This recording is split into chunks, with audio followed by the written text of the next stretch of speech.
yeah, we got Headache today.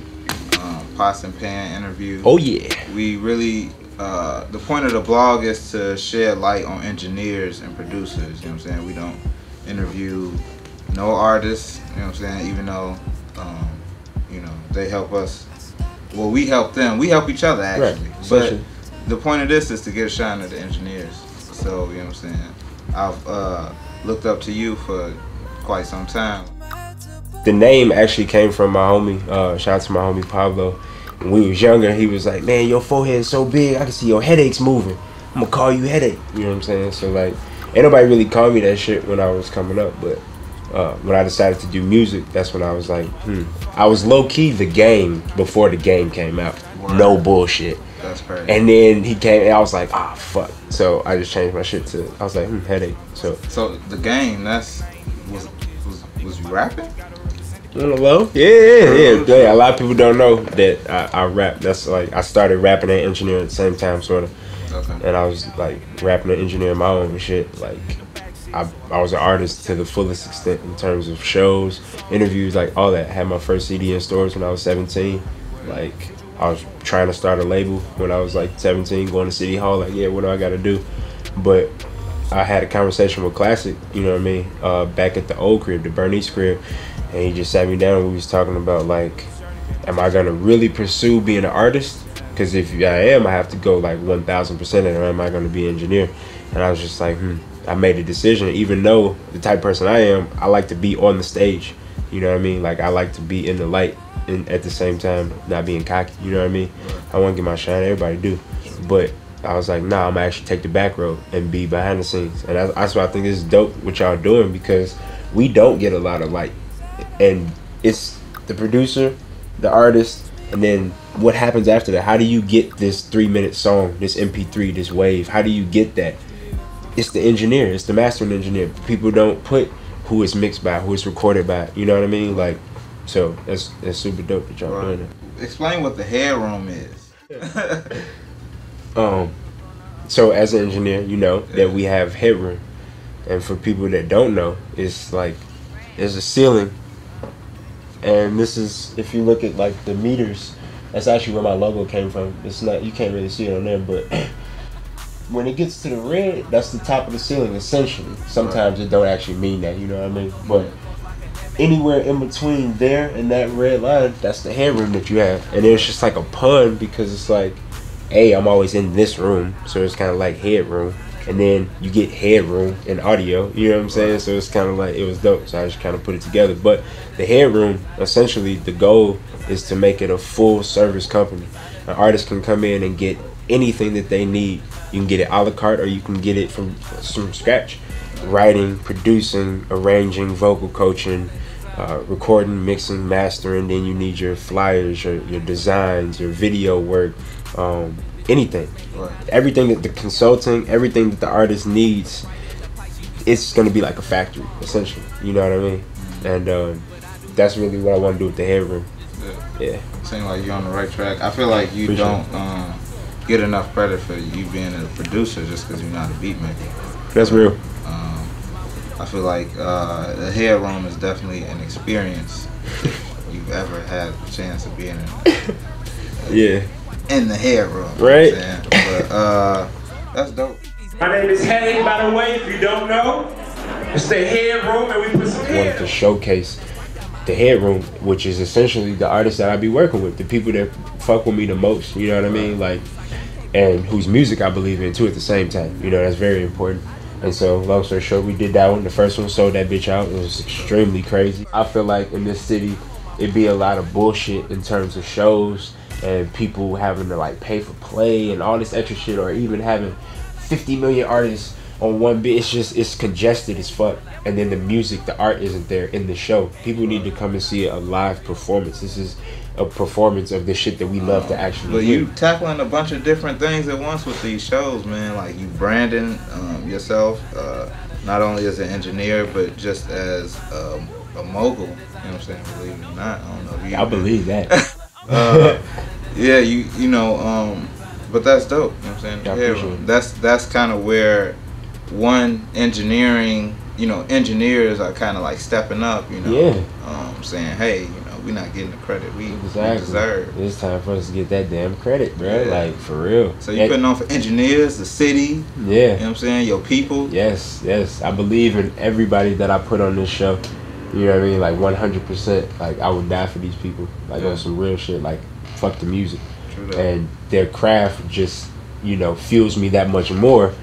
I already love them, but then they craft be turning me up too. It's like, oh hell yeah, because all I want to do is make music all day long. And if y'all got hot shit, this shit just make my life. You know what I'm saying? It makes me want to wake up and come to the studio for 12, 14, 16 hours a day.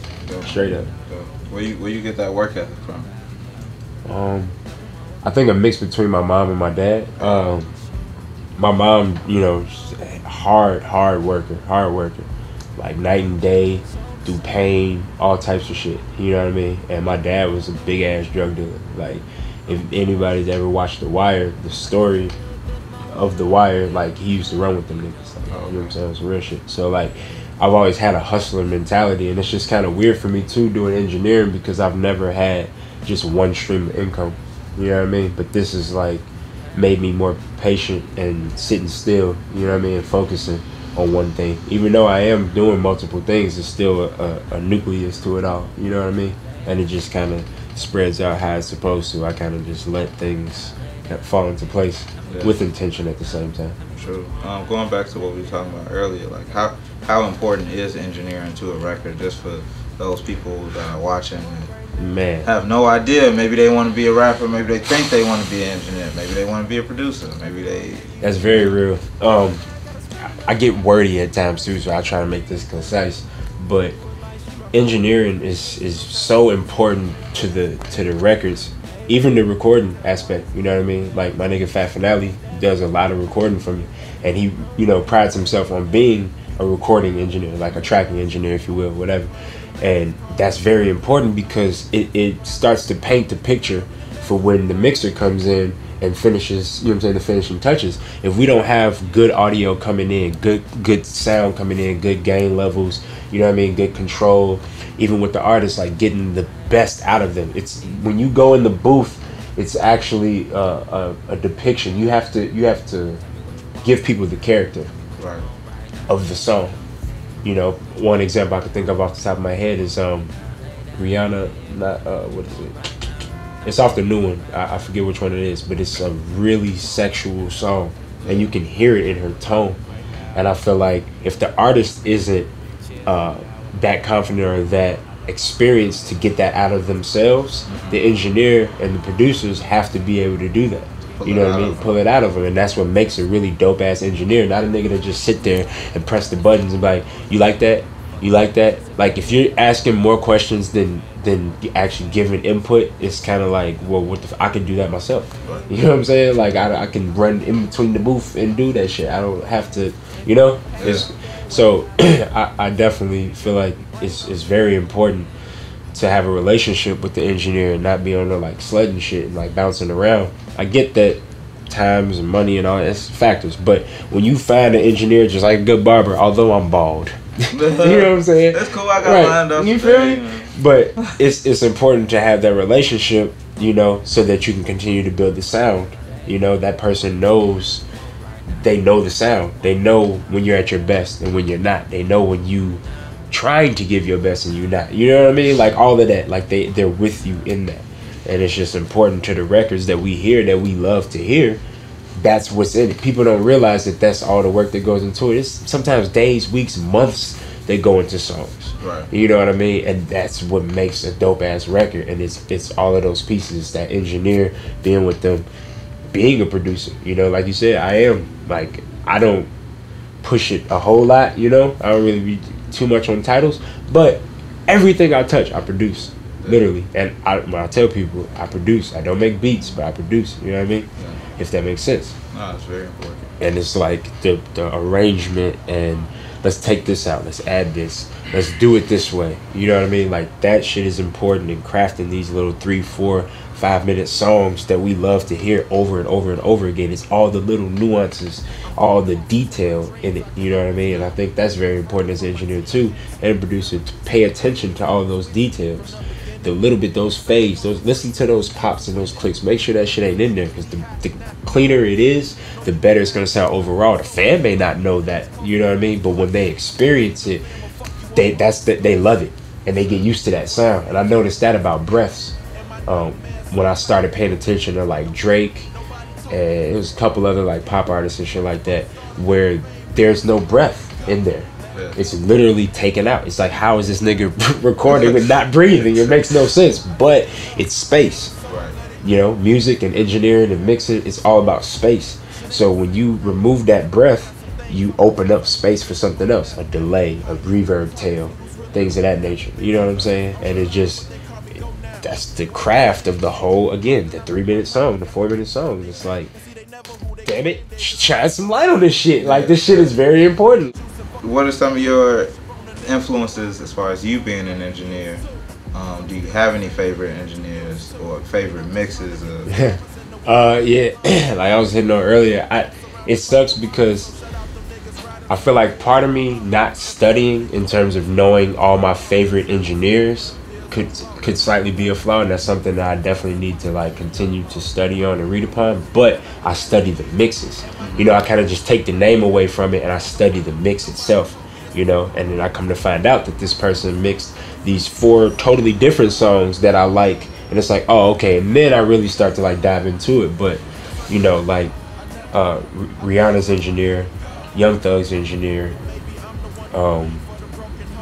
who else am I listening to right now? Taylor Swift's engineer, Ali, Kendrick, of course, Don Julio, Chris Innumerable, Brian Schwaller,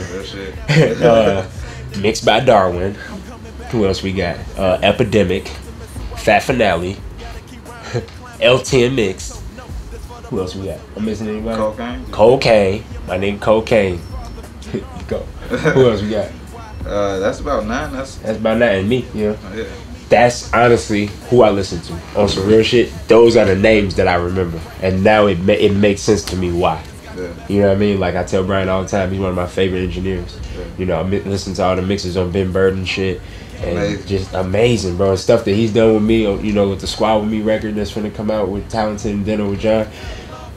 That shit is just like, man, he understands space in a way that really intrigues me, and I fuck with that, because I honestly don't fuck with engineers. Yeah. I don't know what it is. You know what I mean? Like, outside of Class Studios, outside of the niggas that I like really fuck with, I don't know. I just don't really be up on that shit, because I be listening and I'm like, I could do that.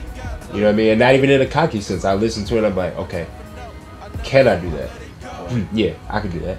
You know what I'm saying? Let me figure out how to do that. Because I've never really been a technical engineer, and me, you know, working at different studios, I work out of Joyride too, this other studio, and there's like a patch bay in there, and for the first time I'm starting to feel like an actual engineer.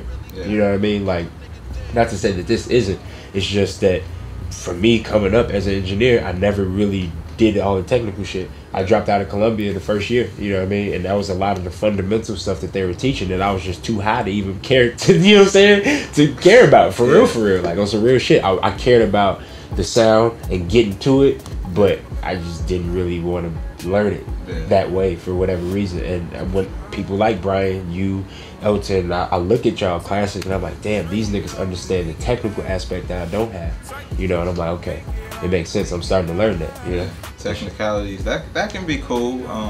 You know, at the end of the day, it's all about what you hear. You know what I'm saying? And the emotion of the song, what you feel. Exactly. That's maybe not even what you hear. Yeah, it's a feeling. What you feel. So if something messes up, you know, audibly, then that messes up your feeling. Exactly. You know what I'm saying? So you gotta get that in the bud. But tell me some of your favorite artists that we should check out right now. Talented, most definitely. Rihanna.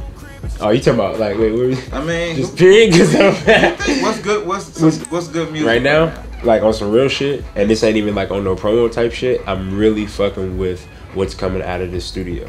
Talented, Kaya Mitchell, Eliana, you know what I'm saying? Juso, Dose, all of these artists on some real shit. Like, those are the people to check out. This is the new wave of shit that's coming out. and that people need to be paying attention to, going back all the way to the detail that we've been talking about in these hours and hours of creating these 3 and 4 minute songs.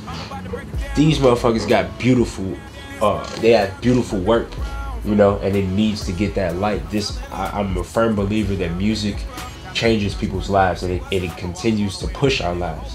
And I'm blessed to be working with these individuals to keep that going in life. You know what I'm saying? And so, hell yeah, these are the motherfuckers to be checking out right now. You know, some absolute real shit. Talented, Van Gogh, Eliana, Dose Fendi, G Dot, Dinner with John, Juso, B.A., Mitty. We're gonna try to have all them pictures come up as we say. Yes, that'd be hot as fuck. I fucks with that. Oh shit, let's do that.